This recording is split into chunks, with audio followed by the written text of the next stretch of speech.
Good afternoon, all. Welcome to an amazing session on building a learning culture from compliance to curiosity. In today's fast track development world, building a learning culture is crucial for organization success. This discussion will focus on transitioning from mandatory training to encouraging curiosity and continuous growth within teams. We will discuss how to encourage employees to value learning, utilize modern tools and strategies, and making a shift from mandatory training program to curiosity-driven development. Let's welcome our esteemed speaker, our panel member. I would first like to invite Maheshwar Chidambaram. Mr. Maheshwar is an MCA and an LLB graduate, having 20 years of experience in IT industry, including 13 years in technical learning and development program management. He currently leads the Learning Experience Group at Flex, an electronic manufacturing company. He leads the development of e-learning model for global teams, driving projects to meet the customer expectation. His focus on innovation, he executes impactful, scalable training that aligns with the business needs. Please welcome Mahesh. Our next Hi, panel is Dinesh Ajwani. Dinesh is a seasoned learning and development leader with 20 years of experience in driving high impact learning programs across industry.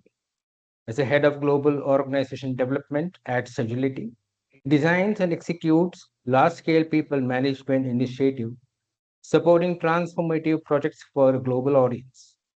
A certified coach, Dinesh has large experience coaching senior leaders to enhance their performance, leadership, and career skill. This expertise includes innovation and learning experience, performance and consulting, and change management. Please welcome Mr. Dinesh Ajwani. Our next panel member is Supriya Thangapan. Supriya is working as an CHRO at Greaves Mobility, a passionate HR and business leader with 25 years of experience in various industries in India as well as in abroad. She has worked with top leaders to drive organization change, develop team, and start new business and improve process. Her career includes as a role as an engineer, project manager, management consultant, and HR leader. Supriya excels in HR strategy, business partnering, learning and development, talent acquisition, and compensation management. She is skilled in HR technology, process engineer, and data analysis. Supriya is known for challenging norms and mentoring teams, driving change to deliver value in dynamic environment. Please welcome Supriya Thangapan. Lastly, we know that without moderator, we cannot drive this event. So please welcome Meghna Modi. Meghna is the General Manager of Learning and Development at Quality Kiosks Technology. With 30 years of experience in telecom, banking, IT service, and learning and development, she has held the role from developer to a business analyst. Currently, she excels in designing and learning programs, consulting on training needs, and driving organizational agility. Her career skills includes as a key position in Capgemini, Reliance Communication, Aptech, and NIIT. Meghna is known for an innovative approach, deliverable, measurable ROI, and making a learning and development a strategic business function. Meghna holds an MBA in IT and a master in computer applications, blending technical expertise with leadership skills. Please welcome Meghna. Lastly, we know that we are waiting to hear from more about from this learn and to have an impactful discussion ahead, not taking much of your time, just handing over the calls to Meghna. All yours, Meghna. Thanks a lot, Shiju, for the introduction. Welcoming all the panelists and all our audience participants. Thanks for joining us. A very good afternoon to all of you. As the topic says, building a learning culture from compliance to curiosity. I want to start with what is really compliance. When we talk about compliance, it is more of mandatory. It's kind of forced upon. What is it exactly? It's kind of a training which is already assigned to you, right? So that's compliance versus curiosity. I want to start from the time when a child is born. That's where the curiosity comes from. Isn't a child as curious starting from the time when a mother teaches the kids, look at the birds, look at the crows, almost anything, every object, whether it's a toy or whatever it is, it's curiosity. right? So that's not forced, but the child is in a way interested on what is happening in the world to understand and know the world. That's where today's topic comes from, a very interesting one. We get to you saying, how do we talk about building a learning culture from compliance to curiosity? But before that, we are a little curious to know what kind of background you come from. Thanks for putting up the poll, Shiju. So, team, there's a question for you on the screen which says, which background are you from? Are you from learning and development? Are you from HR team? Are you from TA or IT project management? Select the right option and click the submit button. I see some of you have already started giving your poll. Super. As of now, majority from L&D, but I think see some numbers changing. Probably we'll keep the poll open for next 3 to 5 seconds.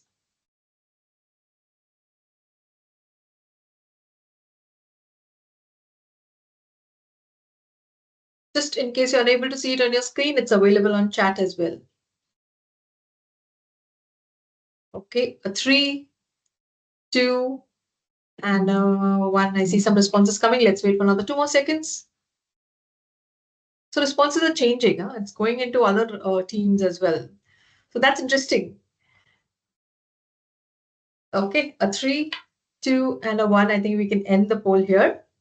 So as what we see, majority of you are from the learning and development fraternity. Super, great to know that. Let's see what's in store for you and the other people from other teams as well. So with that, when we talk about learning, we say learning as at the heart of any organization. For any successful organization, if there's no learning, it's not possible. So building a learning culture today is beyond compliance. It fosters a spirit of curiosity, innovation, learning, encouragement, and collaboration. That's where it all comes from. In our fast-paced, rapidly world, okay, we need an ability to learn, to adapt, to collaborate. Unless there is this curiosity element there, all this is not going to come in if things are forced upon. Even for a child, if you say something is mandatory, it's not going to work. But if you kind of inculcate some kind of interest for the child, it's going to work. So let me give you a small story of this kind.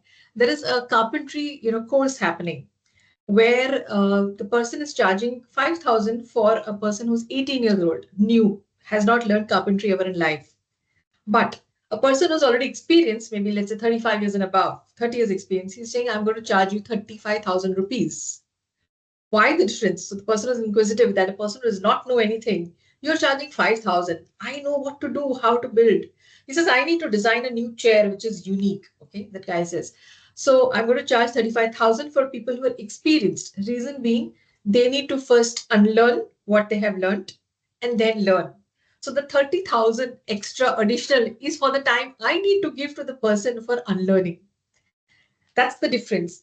When we talk about adults, we are already painted with some colors versus a child who has a clean slate, a blank slate built from scratch. Whatever you teach picks it up very fast. So that's where it all comes from. Hence, we say, let's see across during today's panel discussion, how do we sow the seeds of curiosity in our learners, in our participants? With that, let's start with our panel discussion. Hopefully this was a little engaging. And what I'm actually thinking, getting a Bollywood song in my mind which says Dil to Bacha Hai Ji. It's sung by somebody elderly, but that's the thing. So let's invite the child within us and listen to today's session as well. And let's see how it goes. What's in store for you? So there are 4 segments which mainly we're going to have today for our panel discussion. First is understanding the shift from compliance to curiosity, then coming to designing, then leveraging technology, and so on. And finally, we'll have a measuring, sustaining and measuring a learning culture. Starting with the first one. So Priya, that's for you. What are the key differences between a compliance-driven learning culture and curiosity-driven? Right. So, firstly, thanks, Meghna, for setting the context. I think you rightly kind of set the context by, bringing children in. And, that's how, in fact, curiosity is very fundamental to human development. And, that's how the humans as a race have evolved, right? So, I believe all of us employ curiosity, may not be only in learning, but in different spheres of your life, we are all being curious, for Absolutely. sure. right? The idea is to how do we plow it to things that really matter. Maybe that's the one thing that we all have to think about.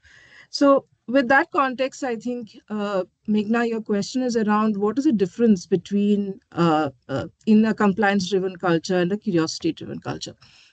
So to start off, firstly, what's the focus of a compliance-driven culture, and what drives a curiosity-driven culture?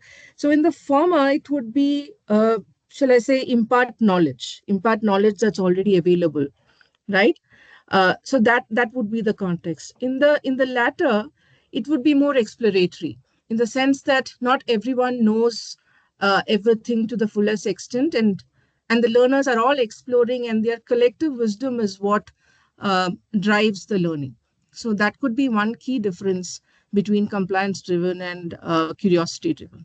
So it's more of the other thing, of course, as Meghna mentioned, is one is could be top down, it could be mandatory, it could be regulated by an external agency like a department, an L&D department or an HR department.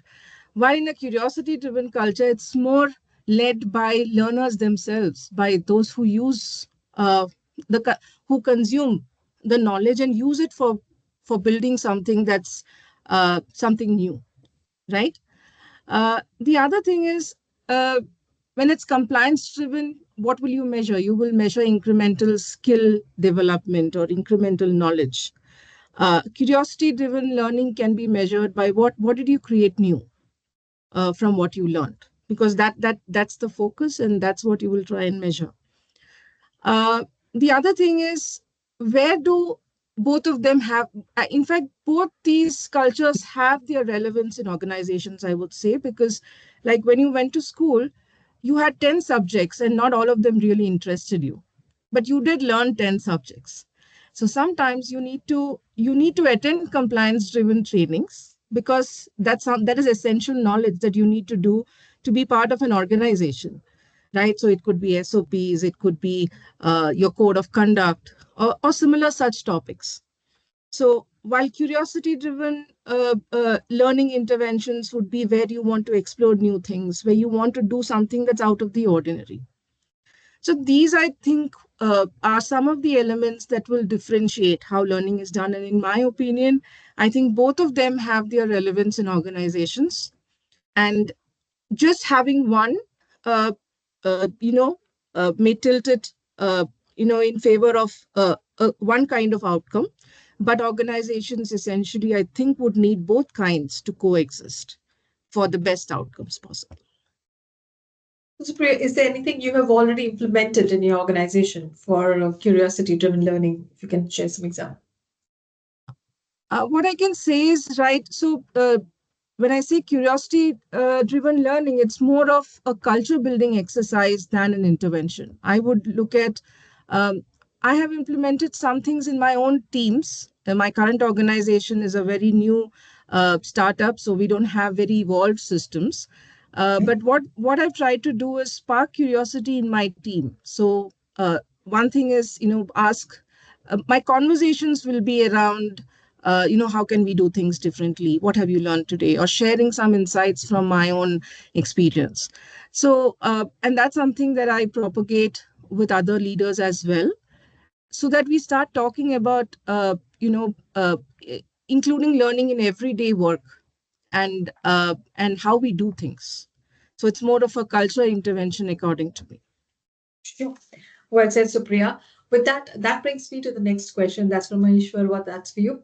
What are the challenges which organizations face while they're shifting from mandatory learning to foreseeing voluntary curiosity-driven learnings? All right. Thanks, Meghna. So that's a good start that you brought in. I would like to borrow the same example that you took it up, right? A child, how it creates curiosity in learning things from different things that he that actually sees, right? And when we talk about the challenges, right? Challenges faced by organizations itself is a big challenge for us, not only for the manufacturing company like us. I think it's all it's worldwide, right? That's one key area where most of the organizations face a big challenge in making people learn, be it upskilling or reskilling or whatever it is, because people are so busy now.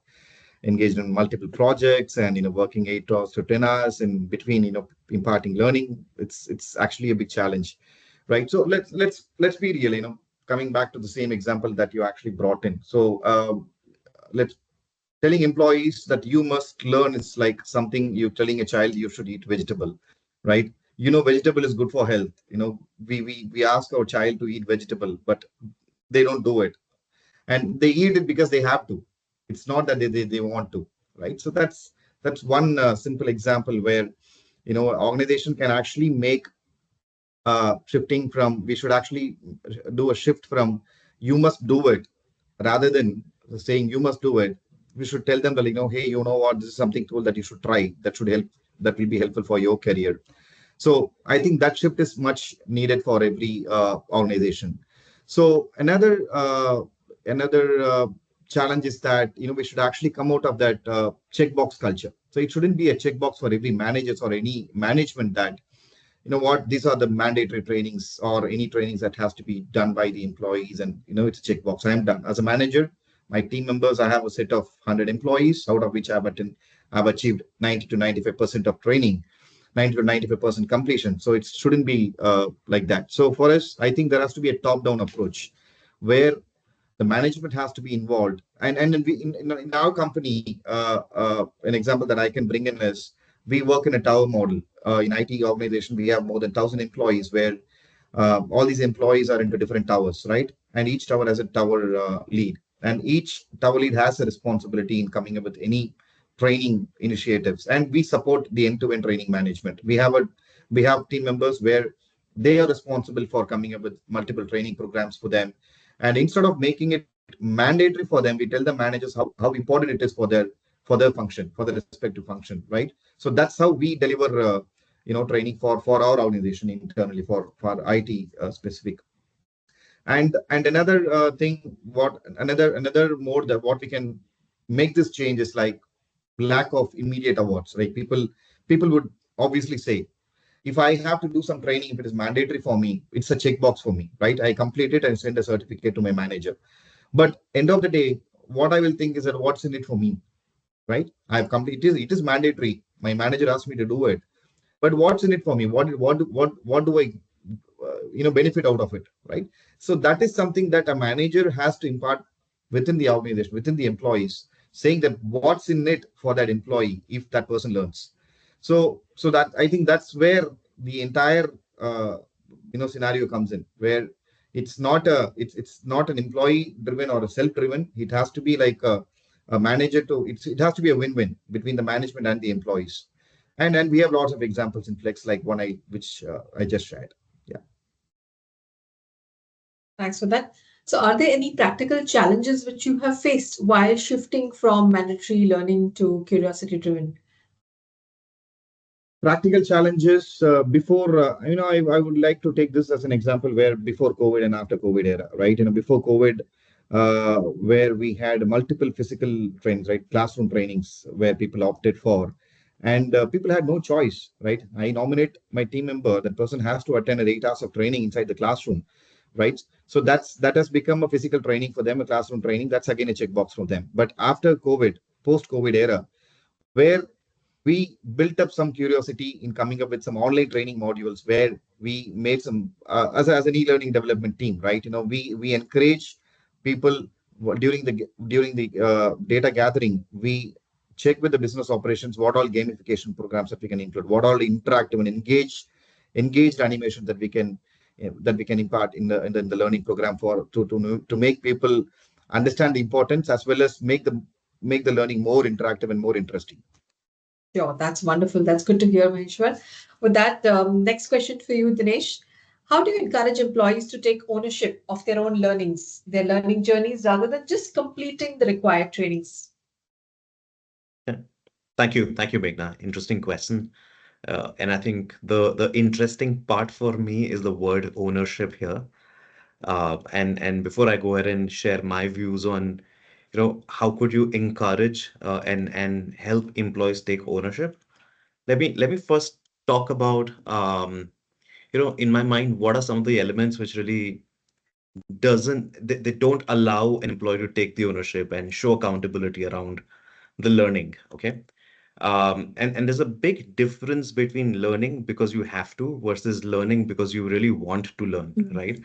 And let me, I know on our, participants demographic, I can see about 90% of our participants are from learning and the HR fraternity, and some business leaders too. Let me ask you a question. And this question is more reflective question. You don't need to really use poll or chat for that.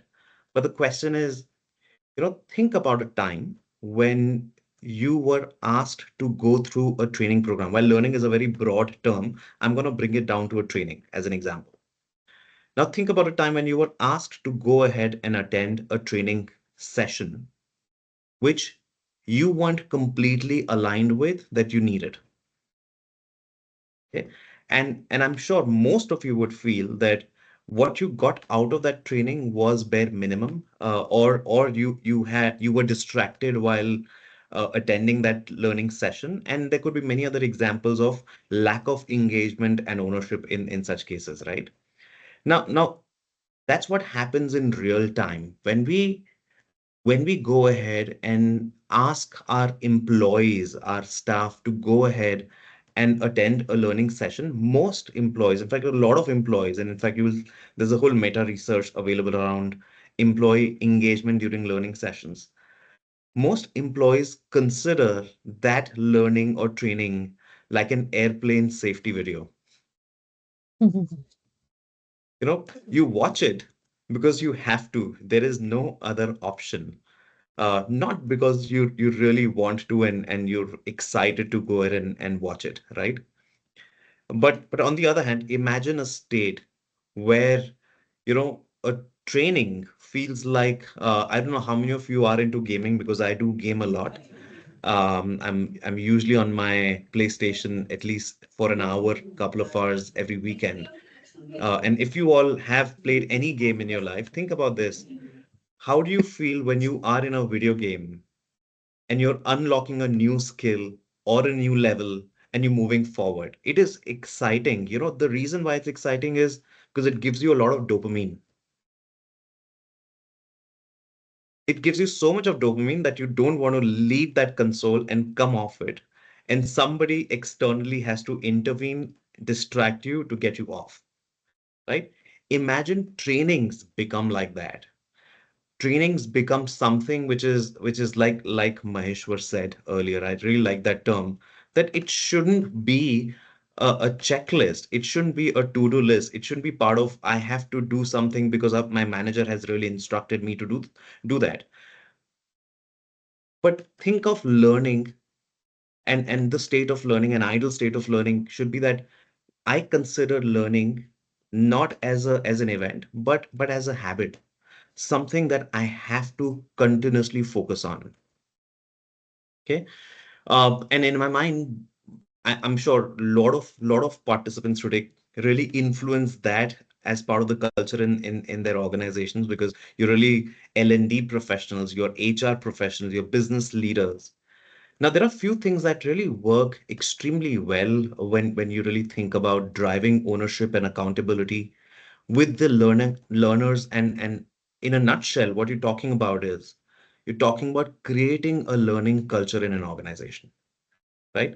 And I'm going to give you an example of the company that I work with. I work with Sagility, and a couple of years ago, some of the processes within learning were more about, we would meet the leaders, we would understand the learning needs, then go ahead and create a calendar every quarter around those learning needs and address it. And not that people didn't attend those trainings, but again, they attended because managers said that this is important, you should go and attend, right? Last year, 2024 beginning, we did something different. We what we said was our calendarized learning programs and even some of the on-demand learning programs need to be not really based on nominations by managers. How about we change the whole nomination process and we say anyone can nominate for a learning program if you think that learning program is going to make some difference in your work life or personal life, right?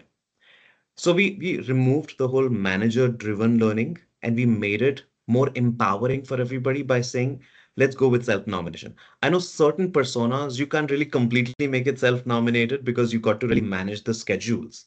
But think about this, that the management really gives you direction in terms of what are some of the core skills that we need to focus on as a business, right?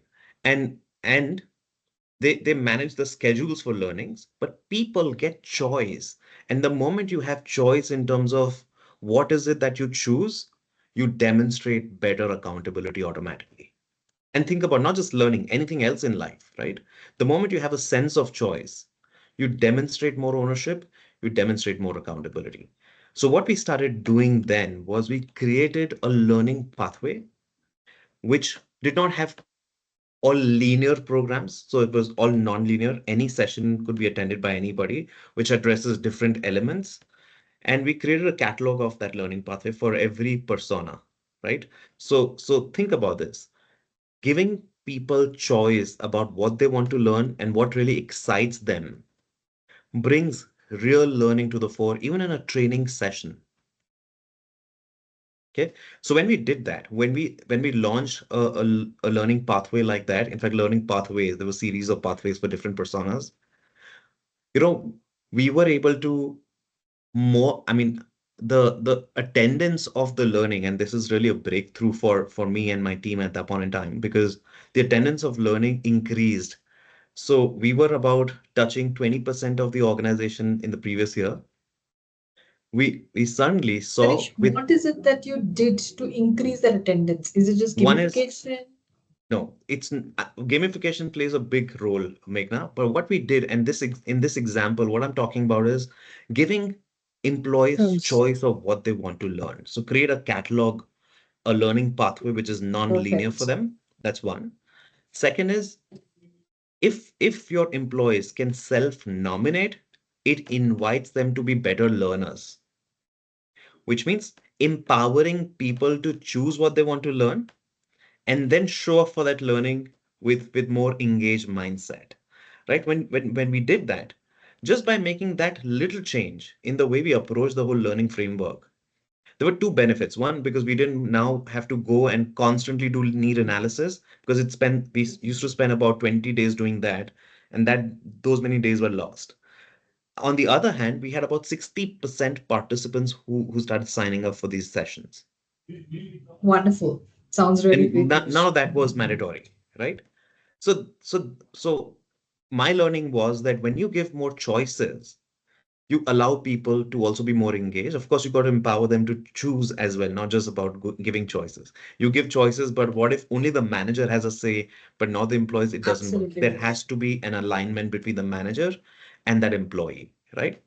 The second thing that really works well is, finding individuals, and I'm sure in any organization you'll find there are people who are really learning ambassadors, and I call them, you know, because I know some of us are dealing with Gen Z every day. I call them influencers within the organization, right? The way you have on YouTube and other social media platforms, you have your learning influencers right next to you.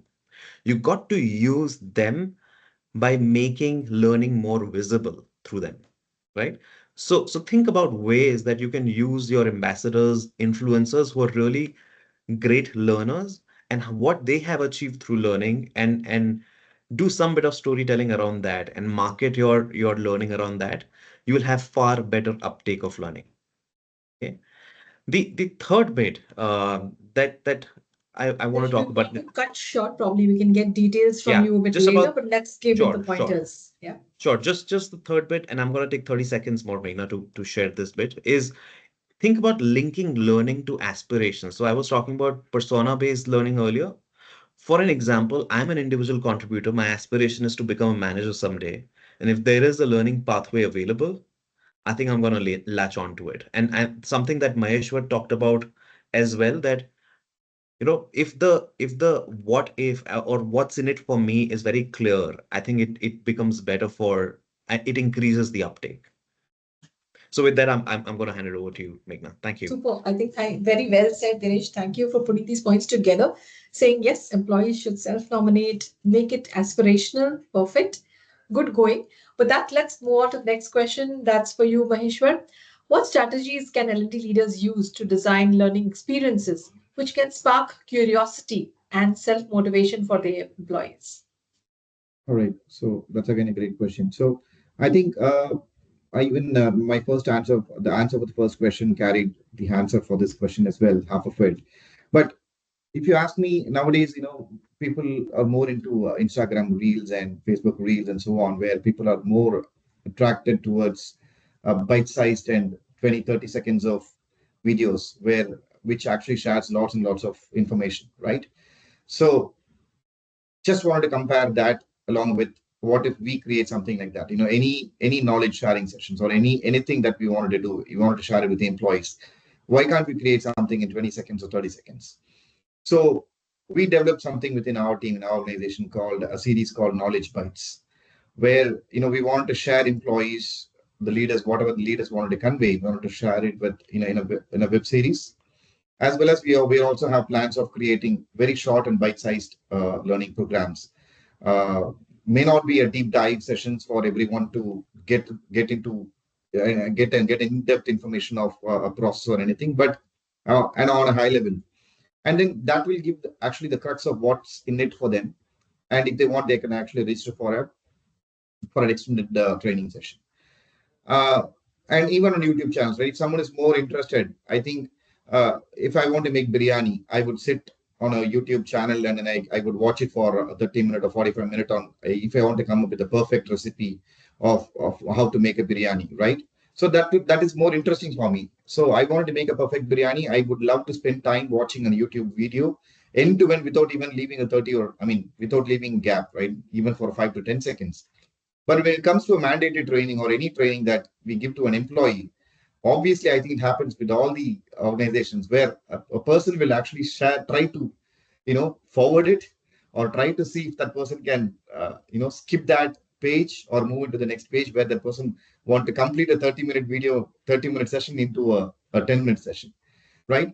So I think three major areas that I want in every organization to follow is turn learning into storytelling, right? Like how Dinesh has exactly mentioned.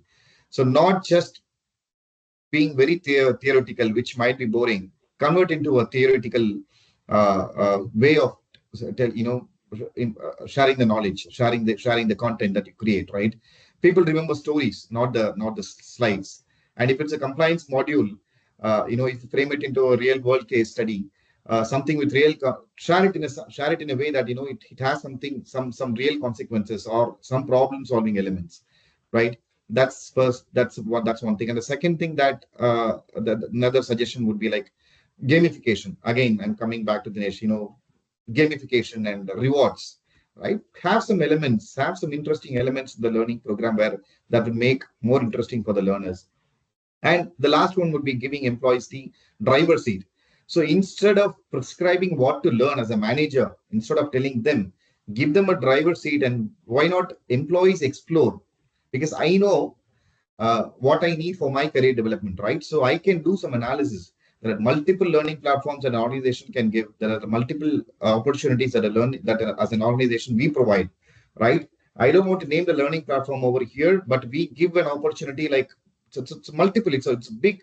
When it comes to training, we have a huge budget, and all that we want is employees to explore it, right? So giving them an opportunity, give them the driver's seat to know for people to come and tell the managers that this is what I would need, right? I think those are the three important elements that I would recommend every organization to step in, and then that would bring in a big difference. Thanks for that, Maheshwar. Very well said. So I would also like to share one of our experience in our organization when we talk about gamification. Since two of you spoke about it, I can't stop myself. We've implemented a program in our organization which is org-wide. We did a lot of gamification and we tried to copy a lot of the dashboard, the leaderboard, which looks like Candy Crush. I think most of us or many of us would have played Candy Crush sometime or the other. If not, try it. It's an addictive game. I think as Dinesh said, I go in for gaming. Yes, I also play, and Candy Crush is one of my favorites.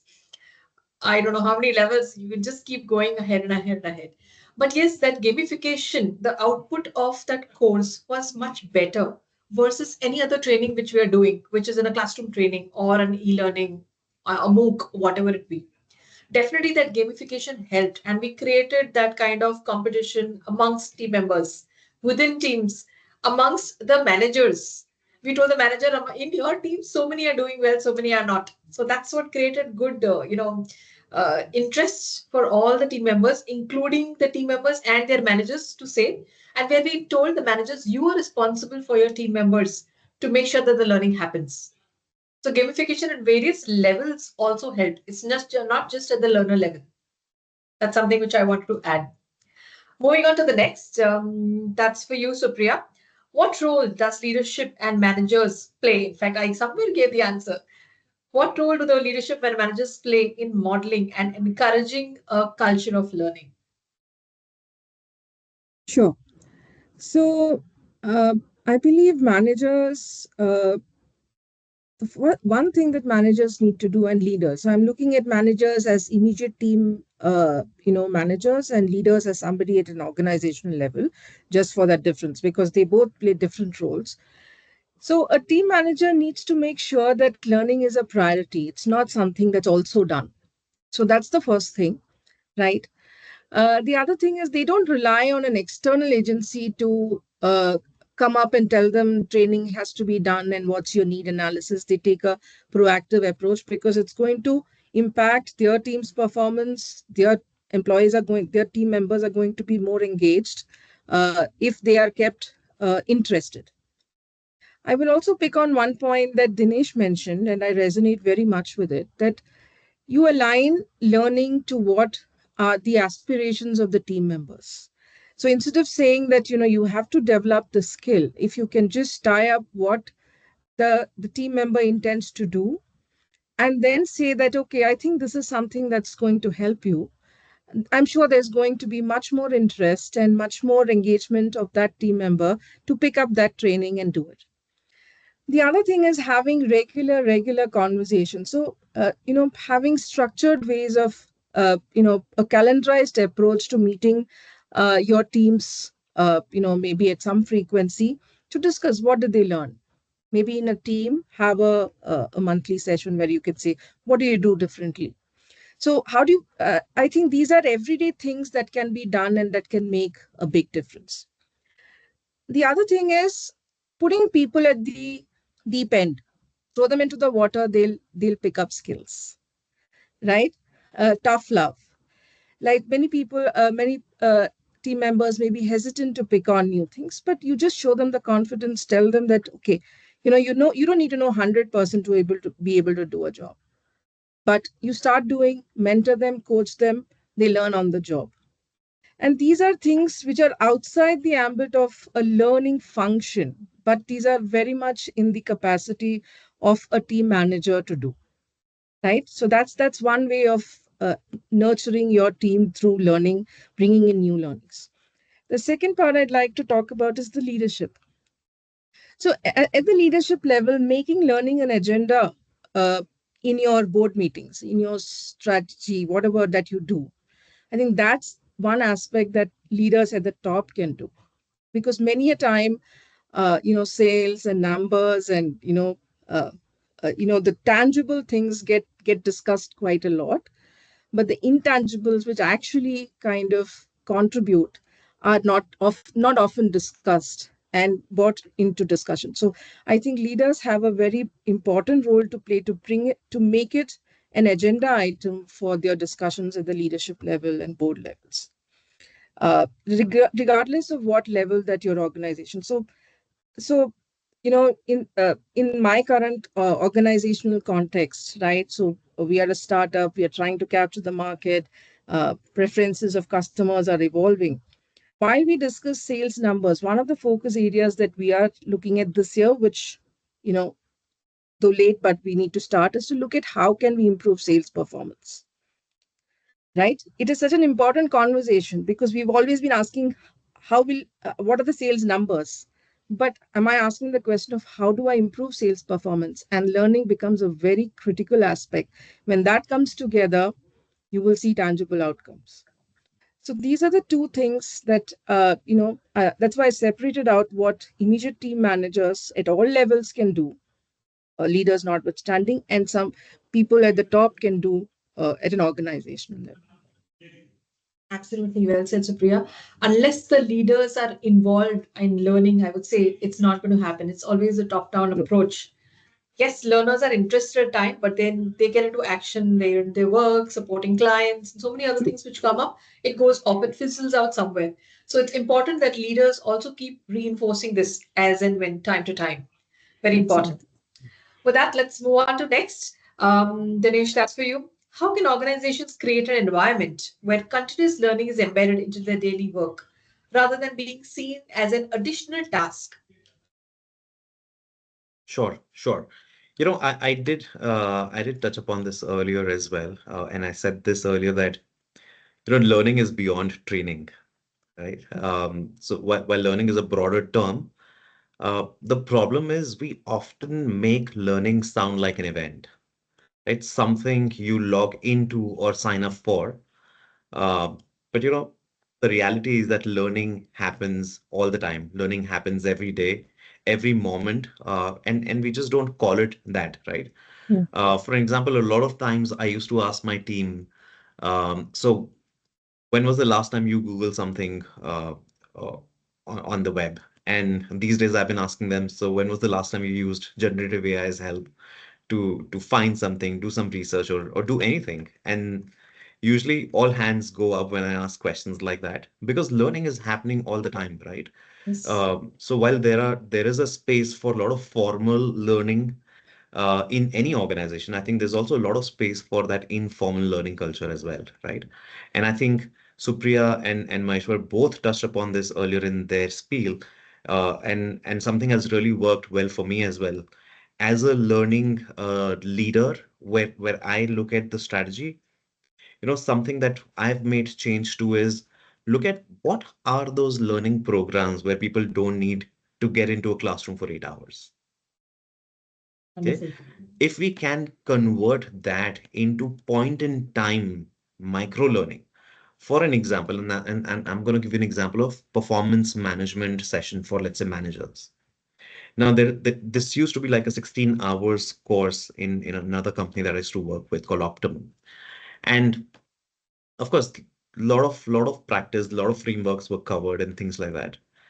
And then we realized that, except the times when we were in a goal setting phase or in the appraisal phase, there wasn't an uptake for that training. So we used to have very limited cohort size of that learning sessions, right? And then we realized that we got to do something differently there. And because this is a point in time learning requirement, it's not something that you will have the same demand across the year, right? So think about learning where you can implement bite-sized micro learnings. So we converted that entire module of 16 hours into 5 short animated videos. And then the session was run only to assimilate learning out of that video and then put people into, let's say, learning, circles. For example, Microsoft Viva is a great example, or earlier it was called Yammer, which can be like your internal LinkedIn of a company, right? For different programs, you can put people there, and you post one question, and you get ball rolling about various ideas, perspectives coming around that learning, right? So think about that. How can you instill micro learning, which is point in time? I'll give you another example. We've got so many policies in the organization. How many times do we see employees going and reading out all those policy documents? It's not very often, right? Only when you got to really apply that policy, you go and look at it, right? It's a point in time learning. Imagine reading through those documents, which is like 10 to 12 pages to go through one single policy, versus watching that 1 minute video about the policy, which is key excerpt, and you get to know everything about the policy. Okay. So think about point in time and think about micro learning, and you will realize when you do that assessment, a lot of the learning programs that we generally do or we run, a lot of them can be converted into micro learnings as well, Mm. right? And I talked about micro learning, I talked about point in time learning, I talked about peer learning. Something I also want to talk about is how do you make learning rewarding? And Meghna, you talked about leaderboards, right? Leaderboards are a great example. I think if there is one thing we know about humans, when it comes to learning, is people will go any extent to earn points and badges and see themselves on the top 10, 5, 20 on the Absolutely. leaderboard, right? Because it's like you being part of the coveted club. So that works really well. And think about different ways of rewarding learning, right? For example, if there is somebody who's able to apply the learning really well, you pick that story and go ahead and market that story. Uh, you know, Suddenly this person gets recognized and everybody feels FOMO, that I want to be there as well. So create that fear of missing out too in your learning programs. And I think the difference in the learning teams today versus earlier is that learning teams today are true facilitators of learning, not necessarily trainers. Okay. And second is their role is also changing in a way that they become great marketeers of learning. So then, since your question revolves around how, what is the environment which you have provided to, for to the learners for curiosity, from compliance to curiosity, Sure. and you mentioned about Viva Engage, Microsoft Viva Engage, which I know is a very good platform. Do you have an example as to what did you do, what some framework which you created on my Microsoft Viva and which learners really appreciated? Yeah.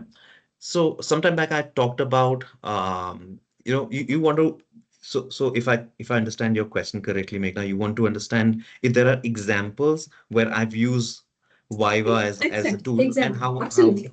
get that created environment of Just learning, one, correct? if you could elaborate, if you have maybe So next one, two so yeah, minutes. I'll give an example. So there was a cohort, and this cohort was really an outcome of a talent management exercise. So they were all high performing, high potential individuals, and we got them into Viva Engage as a group. And whatever learning journey was created for them, of course, they saw a lot of value in it because they were part of that club.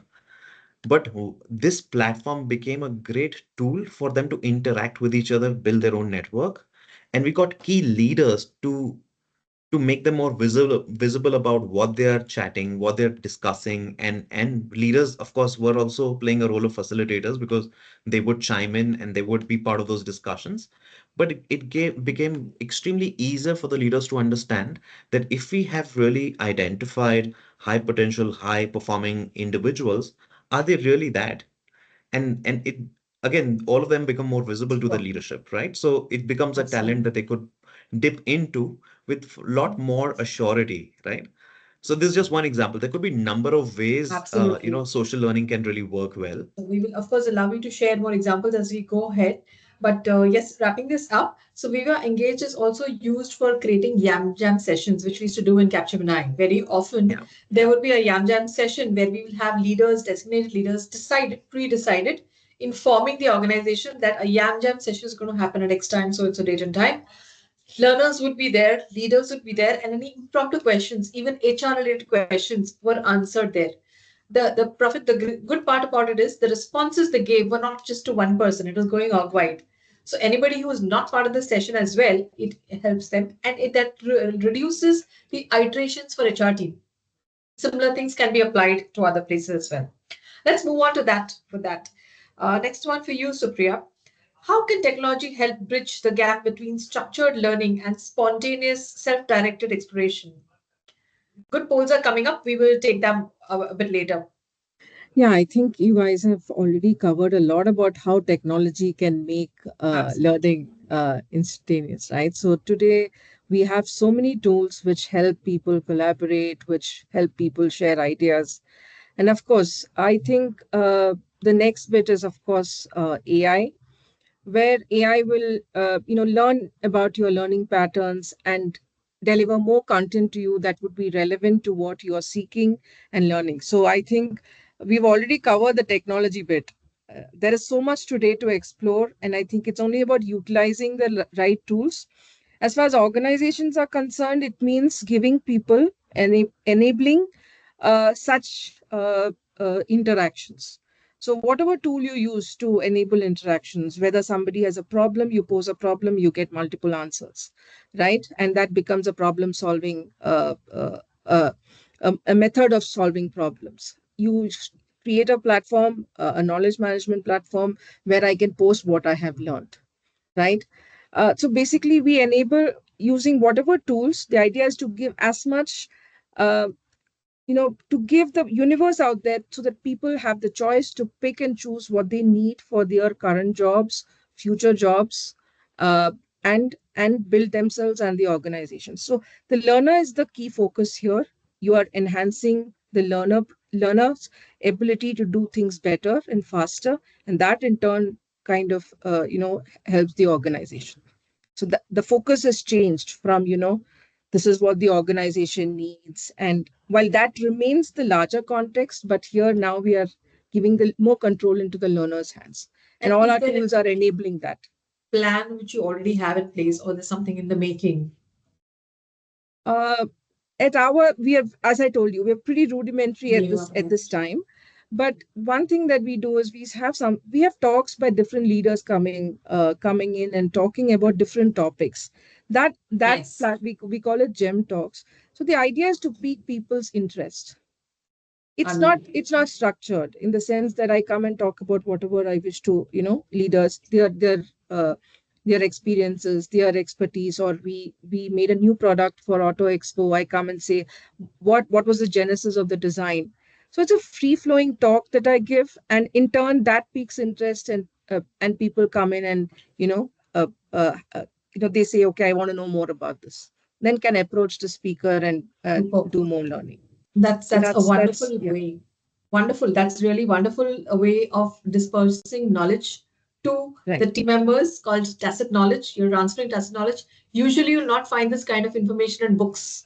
It's only Right. the leaders who have getting their practical experiences, like the way you are doing today. You're giving your practical experiences and you're putting it on the table, which is And not it's written agenda anywhere. less. The most important thing is it's Absolutely. agenda less. When it's agenda less, I think it builds more interest. Correct, correct. Yeah. Going on to you, Maheshwar, what role does data analytics play in understanding and encouraging the curiosity driven learning behaviors?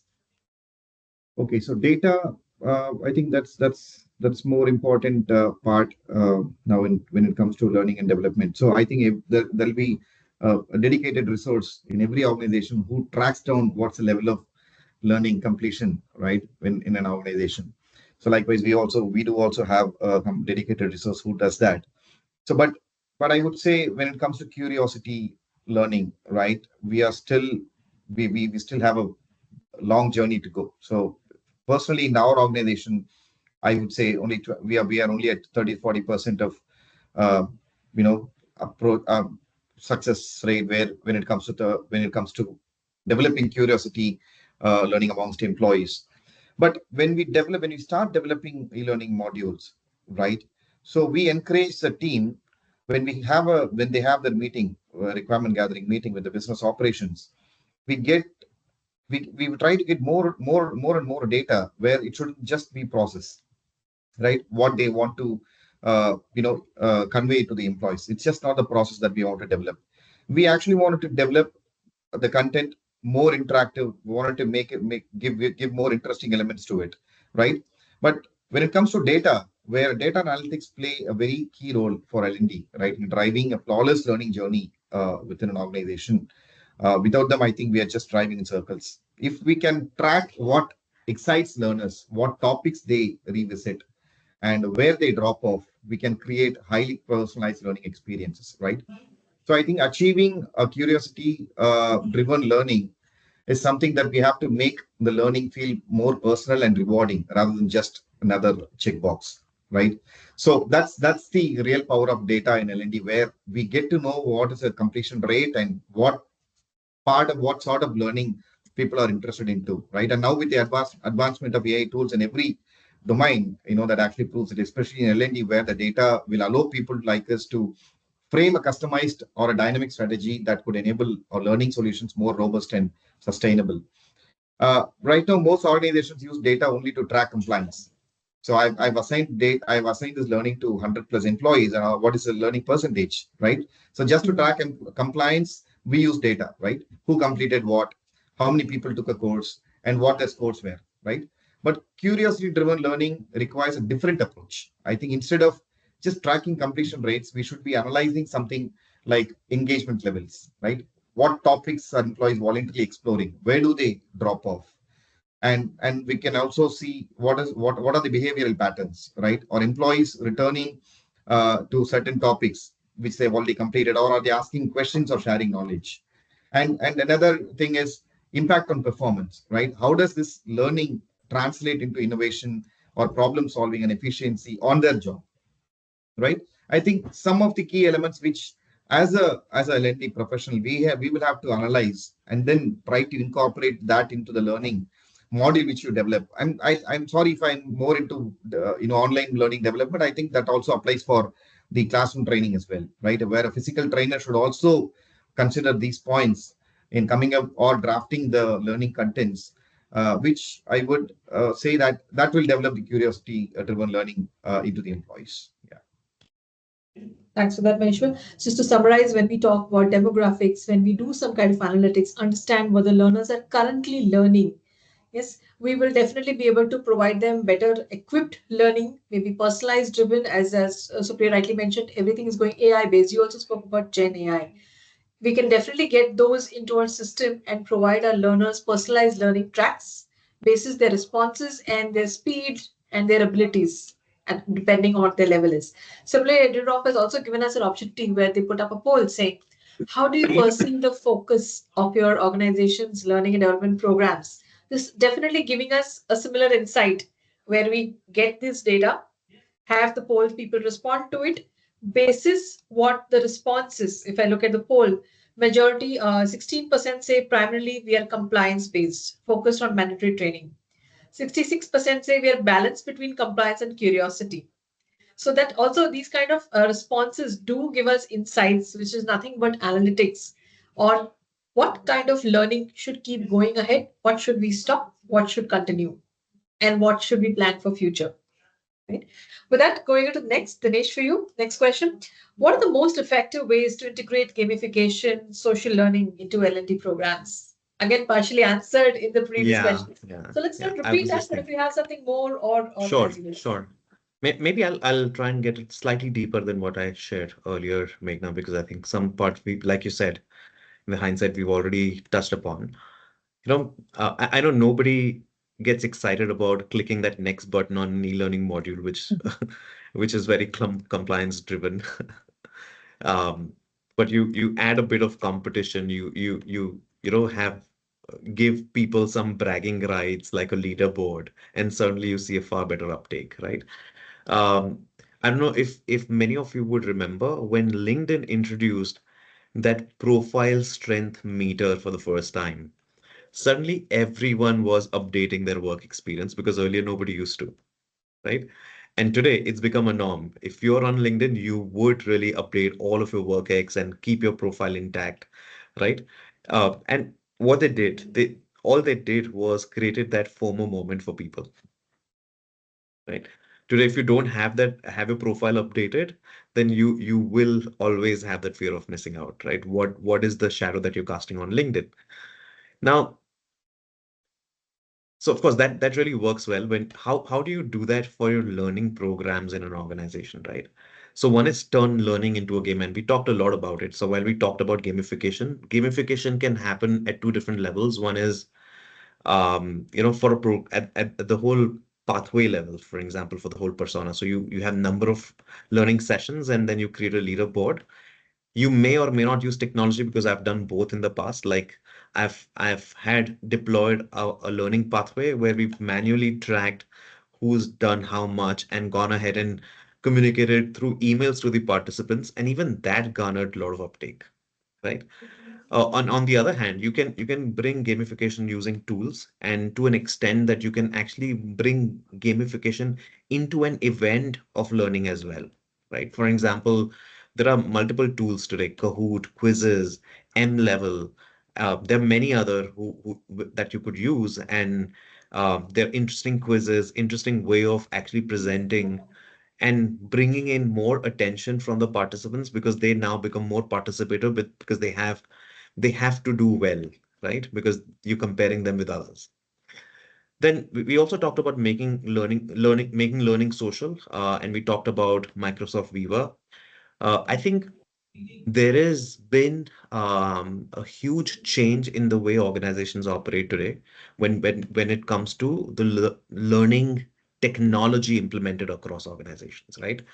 So l- there was an era of LMS. Today, LMSs are obsolete, which means companies are opting for far better learning experience platforms, which include the social element where learners can actually interact with each other or the facilitators or the leaders or influencers of the learning, right? And I came across such a platform. In fact, I deployed it in while working with Optum called Degreed. I don't know how many of you've really heard about a platform like that. And at that time, Degreed was new, and this is about good 7 to 8 years ago. And we were like a prototype for them. And when I asked the founder of Degreed at that point in time that why did you name your company Degreed? And he said, our research suggests that the whole world is getting degreed, which means degrees are getting lesser and lesser valued, and real work, the kind of exposure people have, the skills people carry is getting more value. And that's true because I've seen in a gaming event an 18-year-old getting winning that event and getting a job offer from Google. Refuses that job offer today, runs a three companies on gamification, and a couple of them really work with a lot of corporates. So I'm talking about, a state of environment where while degrees are still looked at, but they're getting degreed. We are all getting degreed, right? So that social element using learning experience platform is another push in the environment. And then third bit is, I think what makes learning, stick and more social is also with a lot of AR based learning simulations. I think we did touch upon it earlier.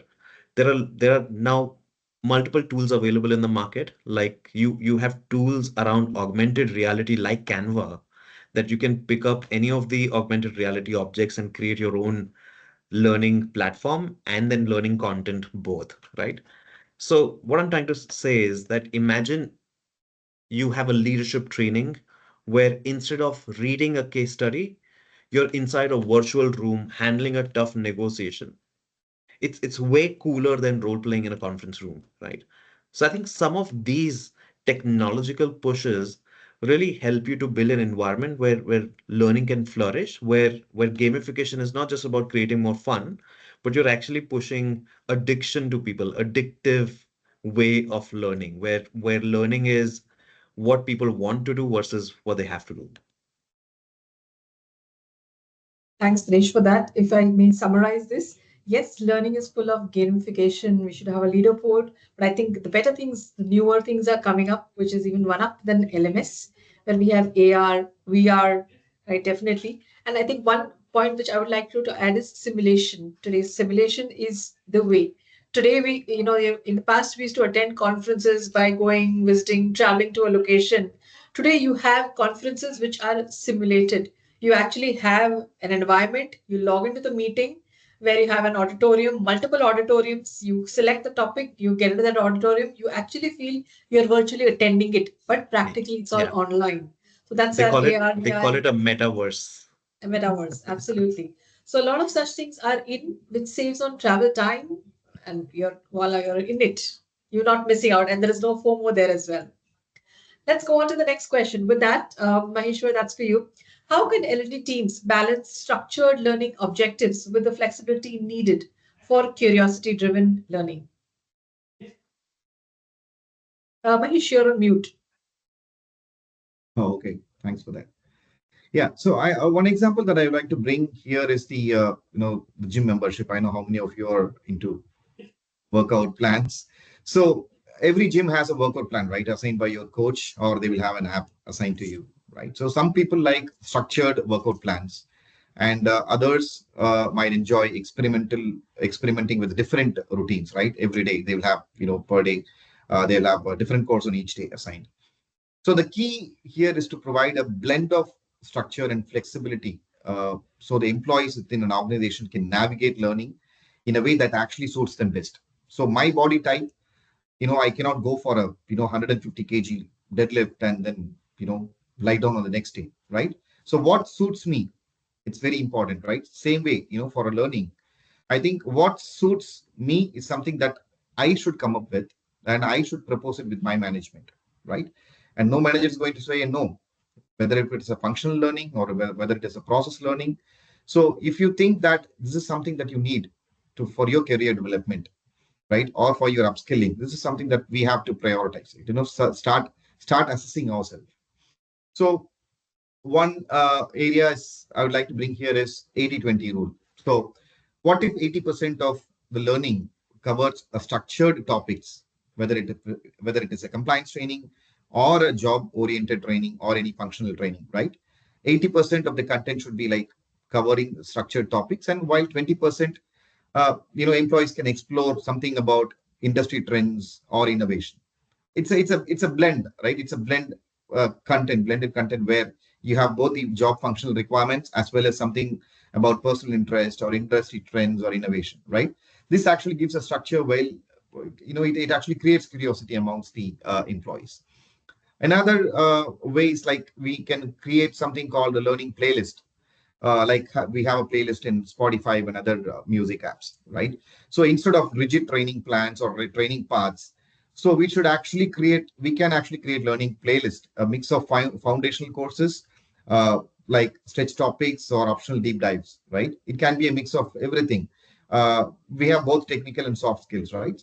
So come up with some list of soft skills which is actually required for an employee, and along with the mix of functional training requirements, right? So that will also help employees develop that curiosity driven learning.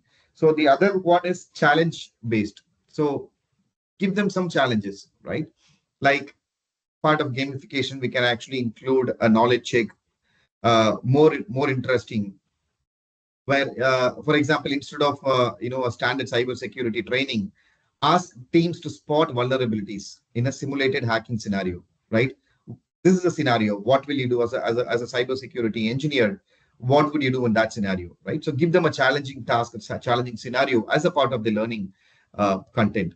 So when an employee started doing that, when an employee actively solve problems rather than passively consume the content, I think learning becomes an exciting process rather than an obligation, right? So I'm not obligated to do it. I would say that, hey, you know what, this is something interesting, and I would recommend doing this to other employees.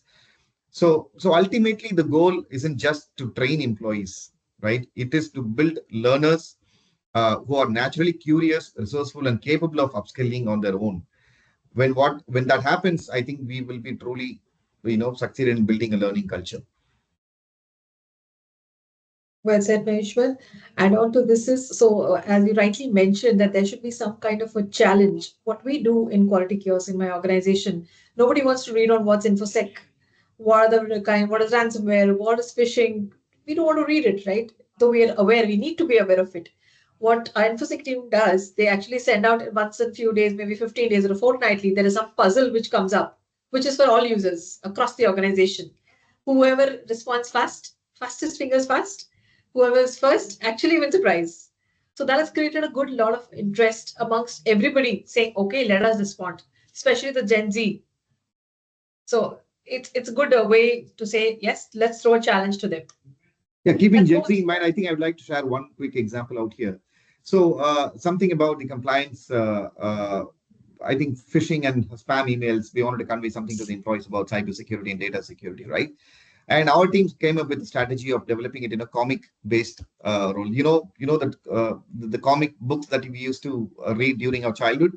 So we developed a content something like that with our employees, with our employee faces turned into a comic roles, and then we developed a comic page where someone talks about, hey, you know what, I received an email about from my CEO asking me to join a dinner with her. So that's obviously a spam email, right?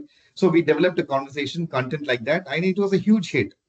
So similarly, that practice is being now followed. I think something innovative that you have to create where if you want to convey something, I think that will really reach out to the employees in a much better way. Absolutely true that. So Priya, you raised your hand, you want to add something? Yeah, something similar to what he did. In my previous organization, we sent out a phishing email to employees to see who all took the bait. Uh, That's Okay. common we for us asked, as well. we Very asked, we nice. said, That's really a good idea. we said you're going to get a reward. You have to just give us your bank number. And there were a couple of people who actually did that. And then, of course, we had to go back and, tell them this is a fast one. You need to go back to the And e-learnings. yes, the guy will never do that again. Lesson learned. True, true. So since we're already talking to you, Supriya, next one for you. What are some of the Haji. best practices for sustaining a learning culture beyond the initial engagement efforts which we keep doing? Right. So one thing about sustaining learning is about giving regular nudges. Nudges are definitely important. Uh, the other thing is how do I utilize newly developed skills? So, demonstrating that if you have learned something new, I am going to give you a new project. So, visibly having, creating opportunities for application of learning.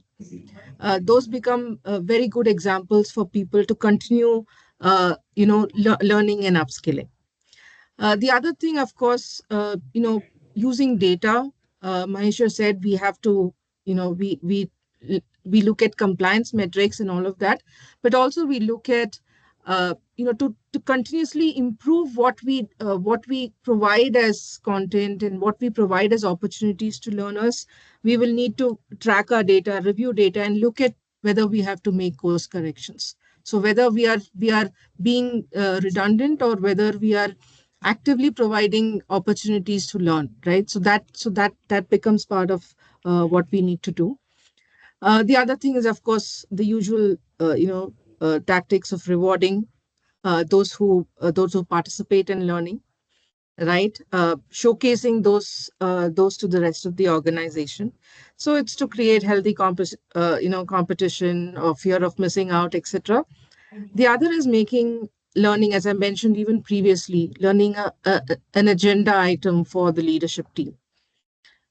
Right? It's very essential part of your organizational strategy, and it has to come into those conversations.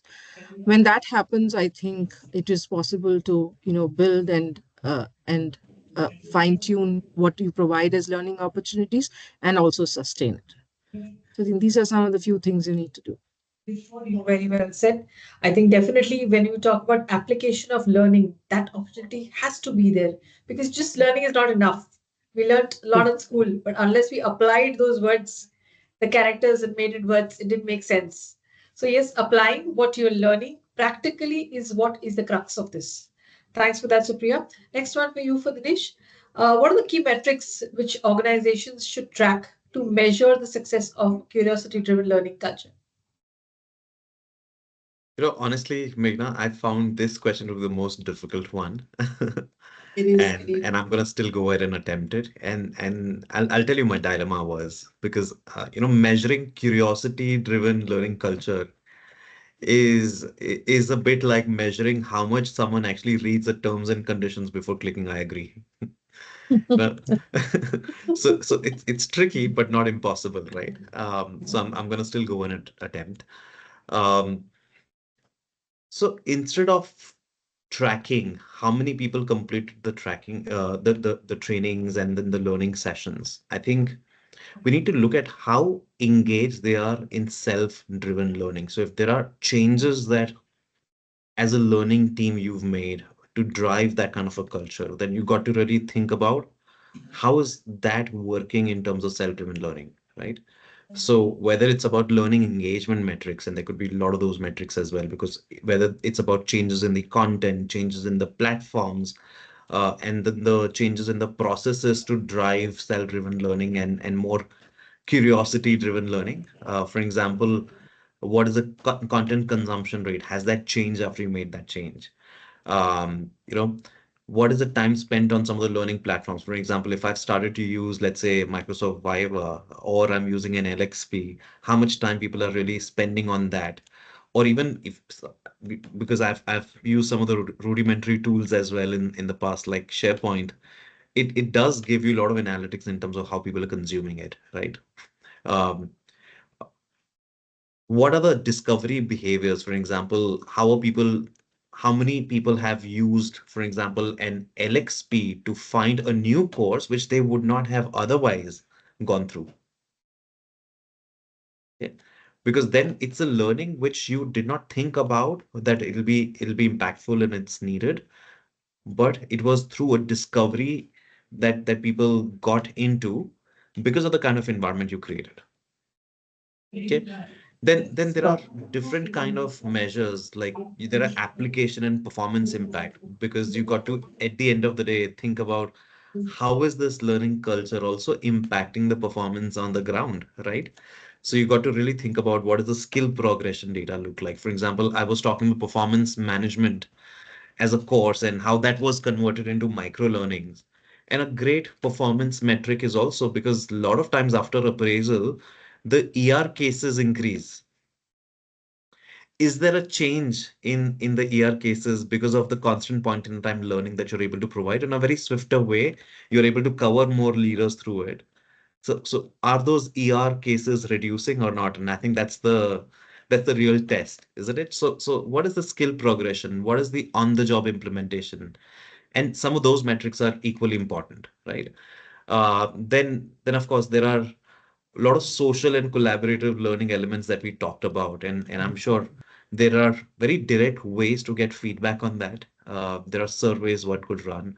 There are 180-degree surveys that you could run before and after with even the managers and leadership of the organization to see if this learning culture, do they see any differences as well. So some of those in my mind are very, I mean, with that, you can pull together like an impact Do you analysis. have any metrics which is defined at an org level for you to measure learning? Of course, curious driven, but otherwise learning.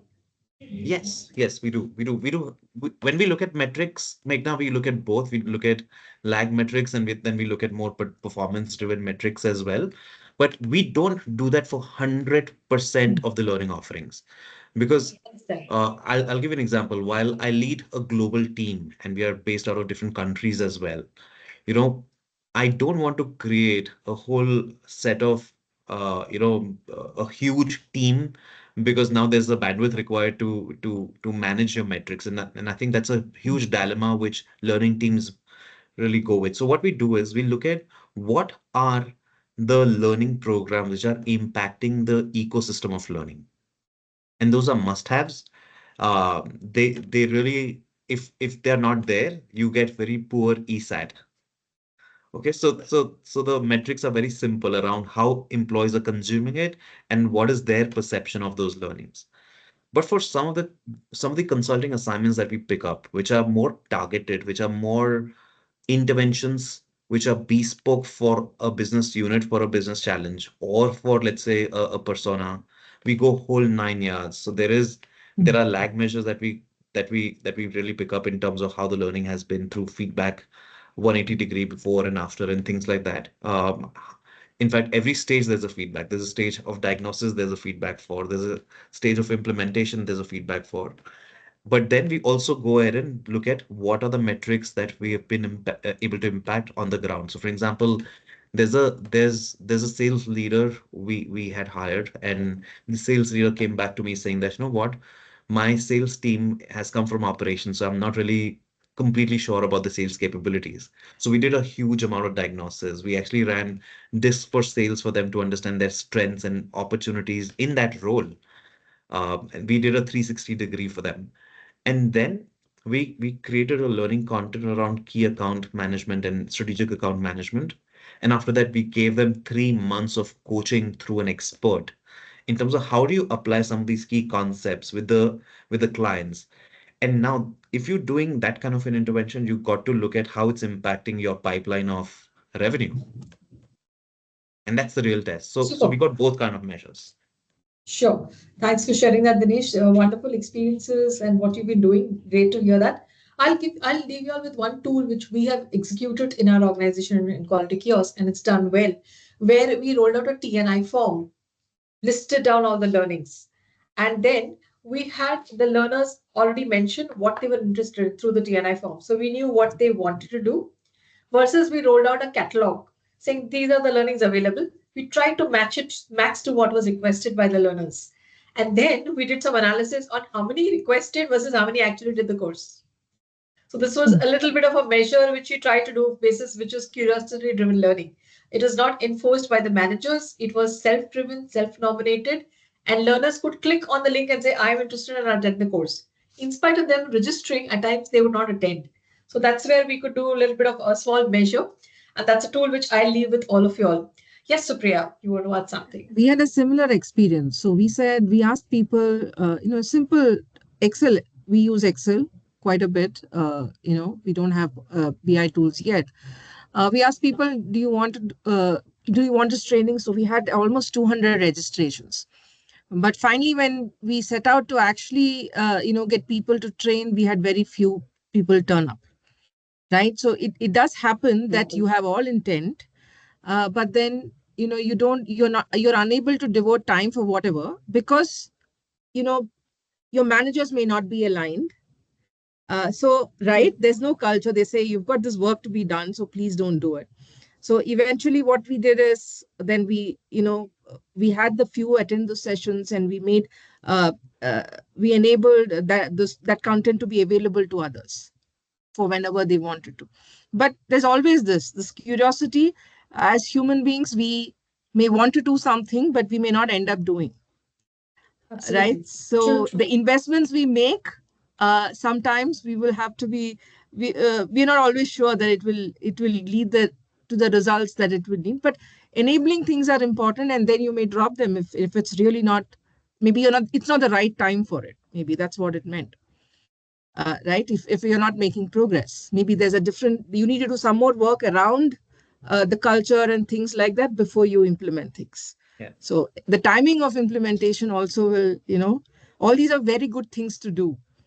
But when it comes to actually doing them, uh, looking at how impactful it would be is always contextual. True. Very true. Mahesh, you're mute again. Oh, sorry. So I think Yes. coming out of, adding to Supriya's point, so coming out of some historical practices is also much needed because we have something called employee communications where we convey any message to all the employees, which have more than 60-70% goes to the trash without even reading it, right? But when it comes to IT internal communications, we did it in a different way, different fonts, different size, different colors, put it in a different innovative way where people we'll make people open the email, right? So that's how Yeah. we develop the face of the content, and then Mm-hmm. they get into it, and then they will see what exactly in it, right? So rather than doing something historical, out of the box thinking, coming up with something innovative, it will make people tend to start their curiosity driven learning. Yeah. Thanks a lot, Shreya, for sharing your views, Mahesh. I think we're almost going towards the end of the session, and I want to take a few moments to give a summary of what has been spoken. Lovely insights from all three of you, a lot of takeaways. In fact, our learners also seem to be responding in a similar way. The way we spoke about gamification, the last poll, which the second last, in fact, a new one has just popped up, saying which technology do you believe most effectively inspires learning in your organization? And majority, which is 60% of our learners saying gamification based. So yes, it quite a bit matches. But my key takeaways from today's session is that learning should not be a checkbox. It should be culture driven. It should be inculcated by managers. It definitely should have some kind of gaming leaderboard, and it should be self-driven, self-nominated, right? So they should be more usable. It should be more nugget-like. Let's not have those days are gone when we had long MOOCs, 20 hours, 48 hours training and a 1 month training and 10 months training and those kind. It should be more nuggets kind. The learning nuggets are the best, how it works. Could be animated, yes. Make learning a priority, of course, as always. You have to excuse me for a little background sound because there's a fire alarm drill going on. So excuse me for that. Learning happens all the time. There's never a time when learning does not happen. So yes, keep up that. I think having a platform for engaging learners is of key. We should invest in a platform as an organization to have learning inculcated across the learners. Best way to know the observability, what is inculcation and derived metrics if you have a platform based learning. So yes, newer technology is available to our rescue. We have Gen AI coming up there already ready for us, which can be utilized for having these kind of technology doing. And use the 80-20 rule for learning, how best it works. Okay, and I want to give you a small example from my end, which is given to me one of my mentors. Connect learning to something which you love passionately. For example, I love driving. I love driving a four-wheeler car. Put learning or anything, any work which you want to passionately do, and see how you would behave in something which you like to do. I love to drive a car. What is a passion I will derive for that, for doing that particular activity? This is actually not just for learning. You put this mantra anywhere, it fits well, frankly speaking. And I want to leave everybody. I'm borrowing a statement from Mr. Albert Einstein, which who he says, I have no special talent. I'm only passionately curious. I would add the word learning here from my side, but that's what Albert Einstein says. With that, I'll open the floor, though we've shielded up by 1 minute. I'll open the floor to the participants. If there are any questions, please feel free to put it on chat and we'll respond to it. Thank you to all the panelists. Thanks, Supriya, Mahesh, Dinesh, and Edra for organizing this. Participants, over to you.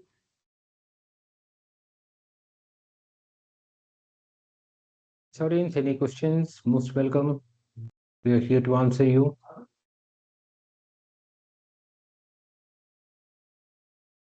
While we get some questions, I'm just looking at the last poll which came in saying, which method do you believe is most effective for sustaining, measuring a learning culture in your organization? And majority of them say monitoring performance improvements and skill development over time. Sorry, the next one which says recognizing and rewarding continuous learning and development efforts. To our panelists, would you want to give some of your expertise or some scenarios which you have faced and on this? So If you have anything to recognition, share. yeah, recognition and rewarding is something may not be monetary, right? So here in our organization, we created something called Wall of Fame. So learner of the month, learner of the quarter, right? Awardees. So we created such a wall and then put some nice certificates and nice pictures of them, which actually motivated them, right? That actually gave us some hope in increasing the level of completion, whether it is a compliance course or any course they want to upskill. Yeah. Thanks for sharing that, Maheshwar. Yeah, Shiju, if I could yes, just Dinesh. add to Mahesh, I think, I said this earlier also, I think our role as learning organization is changing as well, right? And I think we are becoming more of learning marketeers and Hmm. facilitators of learning versus trainers, right? So I think recognition is, like he said, it's way beyond monetary aspects. So for example, if there is a learning win, somebody's been able to apply it really well and get benefit out of that, and you pick that up and build that into a story and share it with others, it becomes a great reward and recognition for that individual. But not just that, I think for others, I think it also becomes more aspirational. Absolutely. And a few lines before we end, saying the mantras for learning, for going, for having a learning culture from compliance to curiosity. Be grounded, activate curiosity within you, shift your mind from adulthood to childhood, go back to from where we started as a child, and be curious always. With that, thank you, everybody. Thanks a lot for being around here. Thanks So to all I the think there is panelists. there is one question, Meghna. I think in the Q&A section there Yes. is one question. Someone has posted Not a that question. I may want to voice out. At least I don't see any question in there. Shiju, you may want It's to in voice the out. it's in the Q&A session. Most of the times, compliance programs are not options and essential to be mandated, right? Not only the auditing compliance, but also for employee safety, like EHS session mandatory, IT session, etc. So I'll just put it in the chat.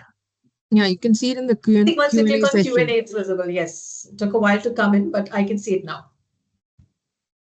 So, I have panelists, would posted in you the like chat to also. respond to this? Any of you?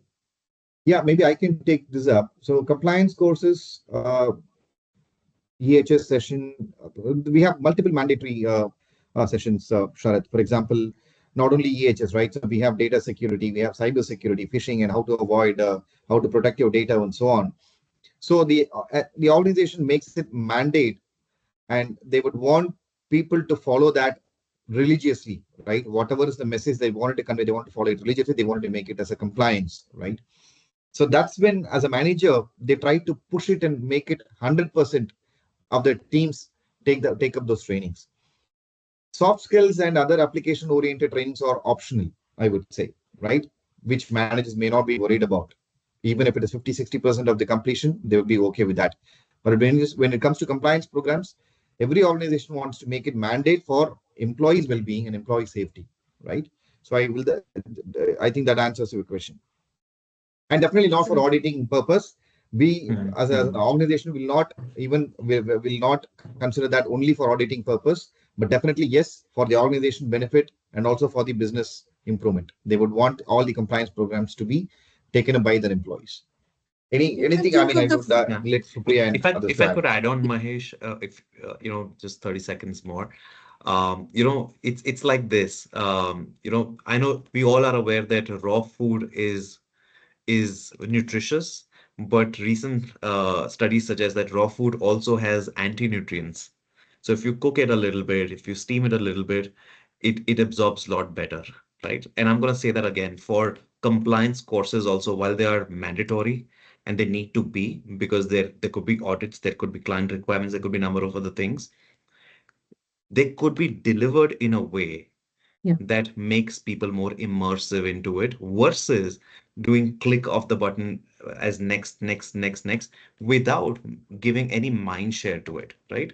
And there is a huge amount of technology at play here, whether it's about augmented reality or it's about human anchored designs that you could create. I could create my own avatar which runs this, right? So there's a huge amount of technology that you could use to create more immersive content, even for compliance courses. Absolutely. Thanks all of you for sharing your views. I think the most important part is, I think which all of us saying, if I may summarize, how do you sow the seeds of curiosity? How do you inculcate, how do you make the learner interesting, make him engaged in the learning journey? I think that's what is the key for all of us. In fact, if you there's a phrase which says, how do you make the horse drink? You can get the horse to the water, but you may not make him drink water. So you have to add some flavors, add some apple cider to it, add some masala to it in Bombay language.